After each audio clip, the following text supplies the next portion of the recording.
పావు KG oil తీసుకున్నాను. దొండకాయలు కూడా ఇలా దొండకాయ ముక్కను సగం చేసి ఇలా చిలుకలు కట్ చేసుకోవాలి, సన్నగా కట్ చేసుకోవాలి.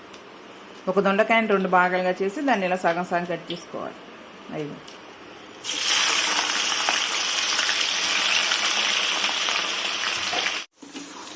ఇదిగోండి వేగుతున్నాయండి. ఇంకా కొంచెం వేగాలి. పొయ్యి అయితే హైలోనే ఉంచుకోవాలి, స్టవ్ హైలోనే ఉంచుకొని వేయించుకోవాలి, సిమ్లో పెట్టకూడదు.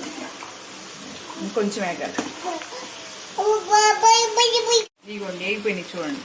ఇలా తీసుకోవాలి, మళ్ళీ కర్రీ చేసుకోవాలి కదా, సరిపోతుంది. ఇక తీస్తానండి, తీసి ప్రక్కన ఇట్లా ప్లేట్లో పెట్టి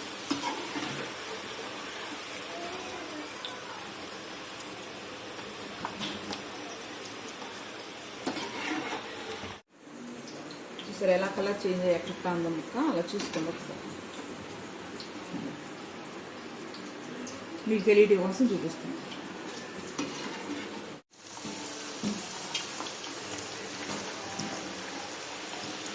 స్టవ్ మీద మనం ఇప్పుడు వేయించుకున్న ఆయిల్ ఉంది కదా, ఇదే కొంచెం వేసుకున్నాము. చిన్న మూకుట్లో కొంచెం ఆయిల్, ఒక గ్లాసు అర గ్లాసు. మీరు నేనైతే 1/2 కేజీ దొండకాయలు తీసి ఎక్కువ తీసుకుంటే ఎక్కువ ఆయిల్ పోసుకోండి, లేదా పర్లేదు, కొంచెం వేసుకోండి, సరిపోదు. వేయించుకుంటే ఒక 1/2 గ్లాసు నూనెనే సరిపోతుంది. మిగిలింది మళ్ళీ కర్రీలు వేసుకోవచ్చు. కొంచెం వేసుకున్నామండి. ఎల్లుల్లిపాయ పచ్చనపప్పు వేస్తాను, మినపప్పు, ఆవాలు, జీలకర్ర. మళ్ళీ చెప్తున్నాను, ఇందాక దొండకాయలు వేయించిన ఆయిల్ వేసానండి, వేసుకోవచ్చు, ఏం కాదు. మిక్స్ చేశానండి.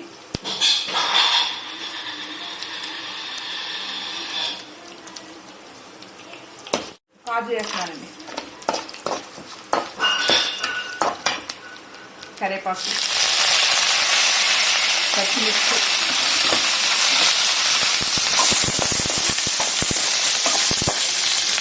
ఆనియన్స్ కొంచెం వేగించి వేద్దామండి. 1/2 కేజీ దొండకాయలు తీసుకున్నానండి. కొబ్బరి కూడా నేను ఏంటంటే చిప్పలో సగం, పెద్ద కొబ్బరికాయ దానిలో చిప్పలో సగం తీసుకున్నాను నేను. మీరు ఎక్కువ వేసుకుంటే మీరు చెప్పు వేసుకోండి, కేజీ వేసుకుంటే. పెద్ద చిన్న చెప్పు అనుకుంటే 1/2 చెప్పు వేసుకోండి. ఆనియన్స్ వేగినాయండి. దొండకాయ ముక్కలు వేయకండి, వేయించి ఇలా పెట్టి ఇలా వస్తే చూడండి ఒక్కొక్కసారి. ఇవి వేసుకున్నాం.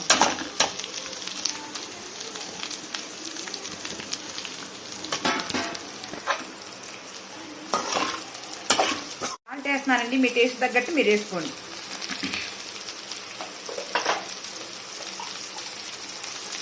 పసుపు కూడా.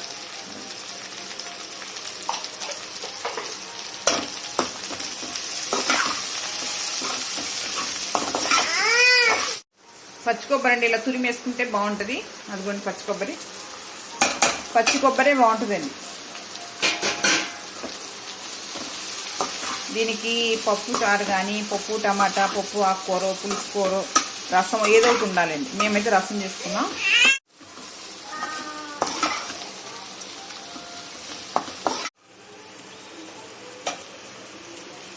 అండి కూర వేగిపోయింది.